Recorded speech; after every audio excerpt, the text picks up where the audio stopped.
Hello, আসসালামু আলাইকুম। কেমন আছেন সবাই? আশা করি সবাই ভালো আছেন।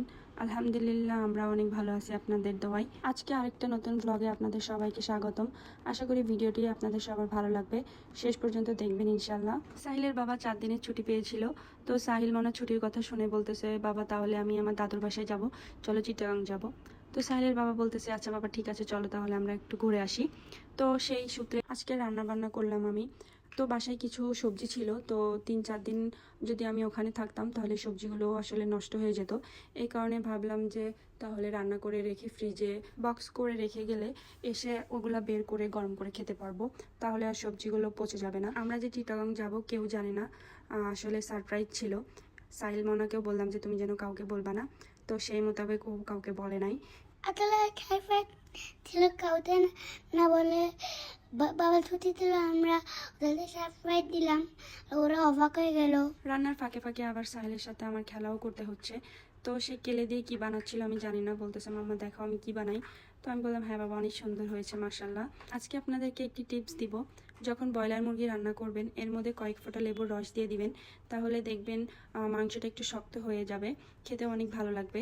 আর যে জীবাণুটা থাকে ওইটাও কেটে যাবে। চাইলে আপনারা একটু পানির সাথে মিশিয়েও অনেকক্ষণ ভিজিয়ে রাখতে পারেন, তাহলে দেখবেন মাংসটা অনেক শক্ত হয়ে আসে আর যে জীবাণুটা থাকে ব্রয়লার মুরগিতে ওইটা কেটে যায়। মুরগির পাশাপাশি আমি আরেকটা চুলাতে কচুরলতিটাও বসিয়ে দিই। বাসায় চিংড়ি মাছ ছিল না, যার কারণে আমি কচুরলতিটা এমনি রান্না করে ফেলেছি। তো এর মধ্যে সাহিলের অনেক ঘুম পেয়ে গেছে, তো সাহিলকে আবার ঘুম পাড়ানোর জন্য চলে যাই। তো আমি চুলার আঁচটা লো করে দিয়ে যাই। অ্যান্ড ফাইনালি সাহিল মনাও ঘুমিয়ে পড়েছে। তো এখন আমি একদমই একা হয়ে গিয়েছি, কেননা সাহিলের বাবার আজকে নাইট ডিউটি ছিল। তো আমি তখন আবার সাহিলের খেলনাপত্র সব গুছিয়ে ফেললাম। ও সব কিছু এলোমেলো করে ছড়িয়ে ছিটিয়ে রেখেছিল। খেলনাপত্র গোছাতে গিয়ে দেখলাম সাহিলকে মশাই কামড়াচ্ছে।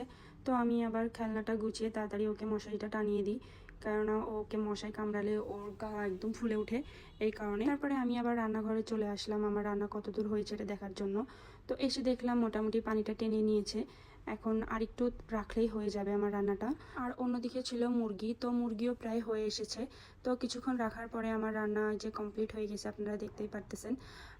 রংটা অনেক সুন্দর এসেছে।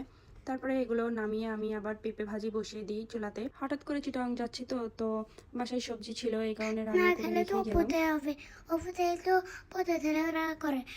আমরা যদি কখনো তুলে দেয় তাহলে তো ওগুলো পড়তে নষ্ট হয়ে যাবে। মাশাল্লাহ, আমার দুষ্টু পাকনা ছেলের কথা শুনেছেন তো না?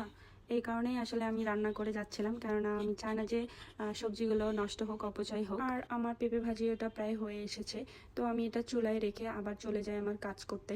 তো অনেকেই ভাবেন যে এভাবে তুড়ি মারলেই মনে হয় বাসার কাজ সব কিছু কমপ্লিট হয়ে যায়। আসলে না, অনেক কষ্ট করে সব কিছু মেনটেন করতে হয়। ঘর সংসার বাচ্চা হাজবেন্ড সব কিছু সামলিয়ে নিজেকেও যে একটু সময় দিতে হয়। তো সব কিছু মিলে আমাদের মেয়েদের জীবনটা অনেক টাফ। আসলে এরকম চুক্তি মারলে এরকম হয়ে যায় না, কত করে গোটাইতে হয়। আর আমি ঘুমাইছিলাম এ কারণে মারতে হেল্প করতে পারি নাই। যেহেতু আমরা প্ল্যান করে রেখেছি যে সকালে উঠেই চিটাগং চলে যাব, এই কারণে আসলে রাতেই আমি সব কিছু গুছিয়ে রেখেছিলাম। আর সাহিলের বাবা নাইট ডিউটি করে সকালে আসবে, দেন আমরা নাস্তা করে বের হয়ে যাব। আর আমার পেঁপে ভাজিটাও কমপ্লিট হয়ে গিয়েছে। তো এখন দেখেন ঘড়ির কাঁটায় রাত 12:30টার বেশি বেজে গিয়েছে। তো এখন আমি কয়টা ভাত খাবো, আমার অনেক ক্ষুধা লেগে গিয়েছে। এটা হচ্ছে আমার দুপুরের তরকারি, আসলে লাউ দিয়ে ডিম ভাজি করা ছিল, আর ছোট মলা মাছগুলো আছে ওইটা চচ্চড়ি করছিলাম। তো তাই দিয়ে আমি ভাতটা খেয়ে নিয়েছি, আর সাথে নিয়েছিলাম একটা কাঁচামরিচ। তো এটা দিয়ে আমি আমার ডিনার কমপ্লিট করে নিয়েছি। তো দেখুন এখন প্রায় রাতের 1:15 বাজে। ভাববেন না আমার কাজ শেষ হয়ে গিয়েছে, এখনও বাকি আছে।